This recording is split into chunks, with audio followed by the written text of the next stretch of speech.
En el vídeo anterior hemos visto cuál es la utilidad o el interés de los modelos probabilísticos. Como comentaba en ese vídeo, en los próximos vídeos lo que vamos a ver es la teoría que hay detrás de los modelos probabilísticos, pero de una manera intuitiva.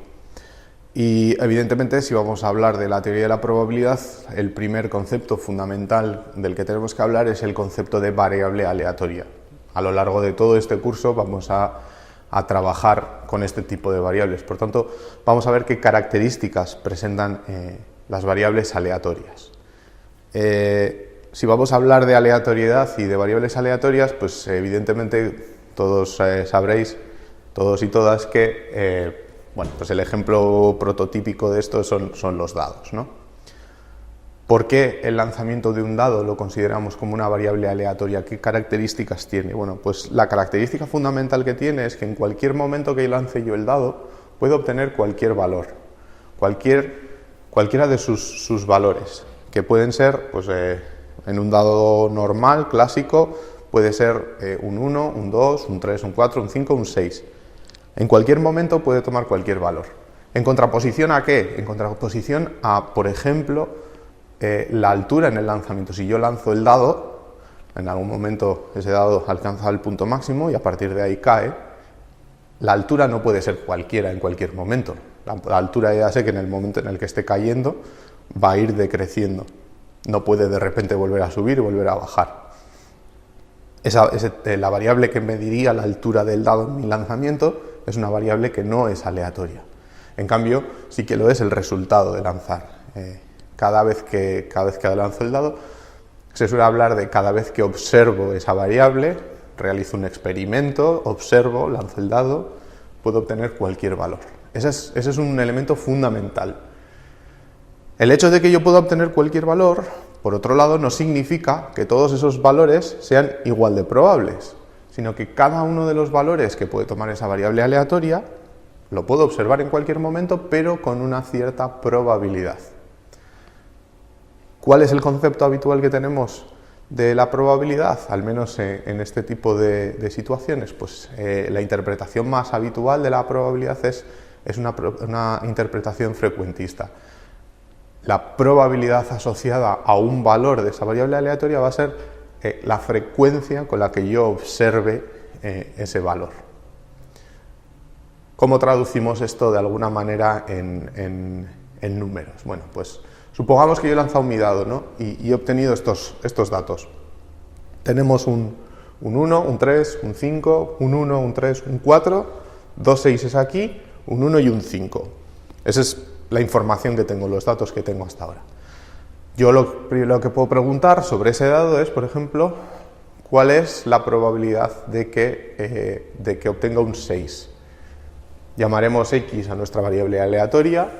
Esto de aquí, el 1, 2, 3, 4, 5, 6, es el dominio de definición de la variable x, que a veces lo representaremos como omega de x. En este caso es, como decía, 1, 2, 3, 4, 5 y 6. ¿De acuerdo? Y yo puedo preguntar cuál es la probabilidad. Bueno, seguramente nadie tenga problemas en entender que a la vista de esto, a la vista de los datos que hay aquí, luego hablaremos más adelante, en vídeos más adelante, de otras aproximaciones a la probabilidad y a la estadística, en concreto la estadística bayesiana, pero a la vista de estos datos, yo tengo 10 lanzamientos, he lanzado 10 veces el dado y en dos de ellos he obtenido un 6.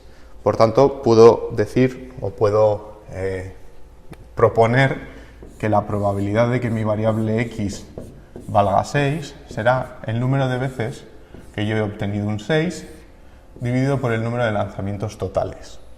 Es decir, 2 veces de 10 o lo que es lo mismo, un quinto. Vale. Esta fórmula evidentemente que es muy básica, es muy simple y no presenta grandes complicaciones. Sin embargo, nos permite ver dos cuestiones que son fundamentales en la teoría de la probabilidad, que ahora van a ser muy evidentes, pero que pueden no serlo tanto en el futuro. La primera es que el número de veces que yo obtengo un 6, y en realidad el 6 o cualquier otro número, siempre va a ser menor o igual que el número de lanzamientos totales. Es decir, obviamente yo no puedo obtener más veces, si he lanzado 10 veces el dado, como mucho obtendré 10 veces un 6, no puedo obtener más. Eso significa que este cociente de aquí, para cualquier valor, la probabilidad de que x sea igual a y, para cualquier y, va a ser siempre menor o igual que 1. Esa es una consecuencia de esta interpretación frecuentista que es bastante evidente y que es así. Es decir, toda probabilidad tiene que ser menor o igual que 1. De igual manera, sabemos que tanto n sub i como n total siempre van a ser números positivos. Eso significa que yo nunca voy a poder tener probabilidades negativas. Por tanto, resumiendo, insisto, algo que es ahora mismo evidente, pero que puede no serlo. La probabilidad de x, cualquier probabilidad de x, siempre tiene que estar comprendida entre 0 y 1. Bien, esta probabilidad que hemos calculado es la probabilidad asociada a un valor. Pero yo no tengo por qué consultar solo la probabilidad asociada a un valor. Pensemos, por ejemplo, en que yo puedo preguntar cuál es la probabilidad de obtener un número que sea par. Me da igual qué número sea. Bueno, evidentemente, la probabilidad de obtener un número par lo podemos calcular exactamente de la misma manera. Lo podemos calcular como... Bueno, esta notación no es muy correcta. Es cortita y se entiende bien, pero no es correcta. La probabilidad de que x valga un valor que sea par, que puede ser 2, 4 o 6. ¿Cómo lo calculo? Pues evidentemente el número de veces que yo obtengo un 2, un 4 o un 6, que es el número de veces que obtengo un 2 más el número de veces que obtengo un 4 más el número de veces que obtengo un 6, dividido todo ello por el número de lanzamientos totales. Igual que antes. Lo que podemos ver en esta ecuación es que esto lo puedo poner también como el número de veces que obtengo un 2 entre n más el número de veces que tengo un 4 entre n más el número de veces que tengo un 6 entre n. Como hemos visto antes, esto era la probabilidad de que x valga 6. Por lo mismo, esto será la probabilidad de que x valga 4 y esto la probabilidad de que x valga 2. Por tanto, lo que podemos ver es que esto será la probabilidad de x igual a 2 más la probabilidad de x igual a 4 más la probabilidad de x igual a 6. ¿De acuerdo? Dicho de otro modo, la probabilidad de que x valga x sub i o x sub j, este o lo vamos a traducir como la suma de las probabilidades asociadas a cada valor. ¿Sí? Eso es aplicable y es cierto con 2 valores, como está ahí, con 3 valores, como hemos visto aquí, con 4, con 5 o incluso con 6 valores. Claro, con 6 valores, ¿qué significa? Que yo puedo calcular cuál es la probabilidad de que x valga 1, o 2, o 3, o 4, o 5, o 6. Es decir, que x tome cualquiera de sus posibles valores. Lógicamente, la probabilidad, la frecuencia con la que en el dado yo voy a obtener un valor que sea cualquiera de los posibles valores, la frecuencia con la que yo voy a obtener eso va a ser 1. Por tanto, lo que puedo decir es que si sumo o si calculo la probabilidad de que x tome cualquier valor dentro de su dominio de definición, obviamente lo voy a calcular como la suma de las probabilidades asociadas a todos y cada uno de sus valores, esa probabilidad va a ser 1. Es decir, la suma de la probabilidad asociada a todos y cada uno de los valores de una variable aleatoria va a ser siempre 1. Esta es otra de las propiedades fundamentales que tenemos que entender. ¿De acuerdo? Por tanto, la probabilidad siempre entre 0 y 1, la suma de todas las probabilidades 1 y la probabilidad de 2 o más valores las calcularemos como la suma. Bien, este es un tipo de variable aleatoria con la que vamos a trabajar fundamentalmente en redes bayesianas, pero no es el único tipo de variable. Esto es lo que se conoce como variables categóricas Son variables discretas que toman una serie de posibles valores y en principio no hay ningún orden entre esos valores, aunque evidentemente aquí estamos hablando de números. Pero las variables no tienen por qué ser discretas. También podemos contar con variables aleatorias que sean continuas. Por ejemplo, supongamos el siguiente caso. Yo trabajo en la Facultad de Informática de San Sebastián, pero no vivo en San Sebastián, vivo relativamente lejos de aquí, en un pueblo que se llama Echevarría. Según Google Maps, para ir de Echevarría hasta la facultad, pues el tiempo que yo tardo, que debería de tardar, son 49 minutos. No lo podéis ver, pero pone aquí, 49 minutos. Claro, la pregunta es, yo cada vez que cojo el coche para venir a la facultad o cojo el coche de vuelta de la facultad a casa, tardo exactamente 49 minutos. Pues ya os podéis imaginar que no. El tiempo real exacto que tardo va a depender de muchas cuestiones, ¿no? Las condiciones climatológicas, el tráfico, etcétera, etcétera. Por tanto, el tiempo que yo tardo lo puedo representar como una variable aleatoria. Pero claro, la pregunta es, ¿cuántos posibles valores toma esa variable aleatoria? Pues lógicamente esa variable aleatoria, que mide un tiempo, puede tomar infinitos posibles valores. Y por tanto, como toma infinitos posibles valores, pues vamos a tener ciertos problemas. Y el primero de ellos tiene que ver con una pregunta que no es en absoluto trivial, que es ¿cuál es la probabilidad de que yo tarde exactamente 49 minutos?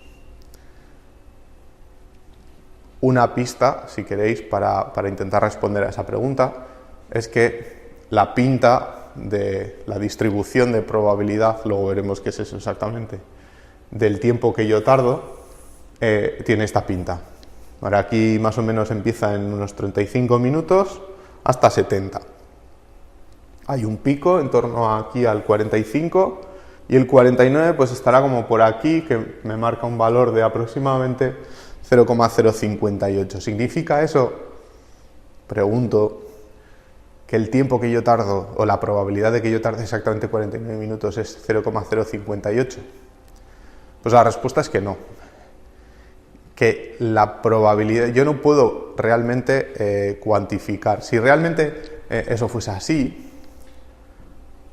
hay que tener en cuenta que entre 35 y 70 tenemos infinitos posibles valores. Si cada uno de ellos tuviese una probabilidad medible, como aparece aquí, lo que ocurriría es que si yo sumo esos infinitos posibles valores, la suma no sería 1. Hemos dicho que la suma de todos los posibles valores que puede tomar una variable aleatoria tiene que ser 1. No podría serlo si realmente la probabilidad asociada a cada valor fuese cuantificable. Por tanto, ¿cuánto es? 0. A efectos prácticos podemos considerar que la probabilidad es 0, la probabilidad de tardar exactamente 49 minutos. Pero tampoco es correcto, porque si todas las probabilidades fuesen 0, sumarían 0 y no sumarían 1. La solución, evidentemente, o la respuesta es que la probabilidad asociada a un valor concreto es prácticamente 0. De hecho, es un valor que es infinitesimalmente pequeño. ¿De acuerdo? Técnicamente, o sería la forma de calcularlo sería utilizando esta función, que es lo que se conoce como función. Esta no es la función de probabilidad, esto no me dice cuál es la probabilidad de x, sino me dice cuál es la densidad de probabilidad de x. Técnicamente sería, si quisiésemos calcularlo, ese valor que es infinitesimalmente pequeño sería, lo representaríamos como la probabilidad de x igual a x, sería la función en ese punto multiplicado por diferencial de x, que es un valor que es infinitesimalmente pequeño y por tanto el producto es bueno, pues eso, un valor infinitesimalmente pequeño. Por tanto, en resumidas cuentas, cuando hablemos de variables aleatorias continuas no vamos a hablar de probabilidad como tal, asociada a un valor, sino que hablaremos de una densidad de probabilidad, la función de densidad de probabilidad. ¿Significa eso que no podemos calcular probabilidades? Pues no. Sí que podemos calcular probabilidades, pero no probabilidades de valores puntuales, sino probabilidades de intervalos de esa variable. Por ejemplo, yo puedo preguntar cuál es la probabilidad de que yo tarde un tiempo, el que sea, entre 40, 45 y 50 minutos. ¿Cómo calcularía eso? Bueno, pues esto ya es un tema de cálculo. Como hemos dicho, la probabilidad de que yo tarde un tiempo, o sería que tarde cualquier tiempo, ¿no?, comprendido en ese intervalo, será la suma de todos esos valores, la suma de la probabilidad asociada a cada uno de esos valores. Como hay infinitos valores y cada uno de ellos tiene esta pinta, lo que haremos es, igual que antes, sumábamos la probabilidad asociada a todos y cada uno de esos valores, pues ahora haremos lo mismo, sumaremos entre 45 y 50, solo que ahora, como estamos hablando de una función continua, esa suma en realidad es una integral. Por tanto, la probabilidad asociada a un intervalo la calcularemos como la integral de la función de densidad. Si recordáis, antes también hemos dicho otra cosa muy importante, y es que la probabilidad suma de todos los posibles valores tiene que ser 1. ¿Eso en qué se traduce? Se traduce en que si yo extiendo esta integral a todo el dominio de definición de x, o más genéricamente entre menos infinito e infinito, esa integral siempre va a tener que ser 1. Es decir, esto de aquí será una densidad de probabilidad siempre y cuando su integral sea 1. Si no, no lo será. ¿Es esa la única condición que tiene que cumplir? Pues no. Hay otra cosa que hemos dicho, que también es importante, que las probabilidades no pueden ser negativas. Por eso mismo, si yo me encuentro con alguien me dice que tenía una variable aleatoria continua cuya función de densidad tiene esta pinta, sube aquí, baja y hace así, esto de aquí, si esto es el 0, esto de aquí no puede ser una función de densidad, porque si yo calculase, por ejemplo, cuál es la probabilidad de estar, si esto es A y B, si yo calculase la integral de esta función entre A y B, que es este área de aquí, este área de aquí es negativa. Por tanto, la probabilidad de que x esté entre A y B va a resultar que es menor que 0. Y esto no es posible. Por tanto, esto no sería una densidad. ¿De acuerdo? Por tanto, tenemos que tener muy claros esas ideas, esos principios de entre qué valores tiene que estar comprendida una probabilidad, etcétera, etcétera. Resumiendo, hablaremos de que en nuestro modelo tenemos una variable aleatoria cuando esa variable aleatoria represente el resultado de un experimento en el cual podamos obtener cualquier valor en cualquier momento. Cada uno de esos valores, evidentemente, va a tener asociada una probabilidad que vamos a interpretar como la frecuencia de observar ese valor. De hecho, en el caso de las variables continuas también no podemos hablar de probabilidades puntuales, pero sí de intervalos, y esa probabilidad de ese intervalo también la podemos interpretar como la probabilidad, como la frecuencia con la cual x está comprendida en ese intervalo. Y vamos a tener, como digo, dos tipos de variables aleatorias: variables discretas o categóricas y variables continuas. En el caso de las variables discretas, las definiremos por medio de la función de probabilidad, que es la función que nos dice cuál es la probabilidad asociada a cada uno de los valores de esa variable. Por supuesto, todas esas probabilidades van a estar comprendidas entre 0 y 1. Y la suma o la probabilidad asociada a un subconjunto de los posibles valores la calcularemos como la suma asociada a cada uno de esos valores. De nuevo, si este subconjunto del dominio de definición A son todos los posibles valores, entonces sabemos que esta suma, la suma de todos los posibles valores, tiene que ser 1. Por otro lado, en el caso de las variables continuas, no tiene sentido hablar de probabilidad asociada a un valor puntual y, por tanto, no hablaremos de función de probabilidad, sino de función de densidad de probabilidad. Pero, de nuevo, tenemos la generalización de esta misma idea, que es que la probabilidad de que x esté en un cierto intervalo será la integral de la función de densidad en ese intervalo. Y de nuevo, la integral en todo el dominio de definición. Fijaros que aquí, por definirlo en general, estamos usando todo el dominio de los números reales, pero no tendría por qué ser. En el caso, por ejemplo, del tiempo, sabemos que el tiempo es positivo, por tanto podríamos hacer la integral entre 0 e infinito, no haría falta irse a menos infinito, pero bueno, en cualquier caso, la integral de la función de densidad en todo el dominio de definición tiene que ser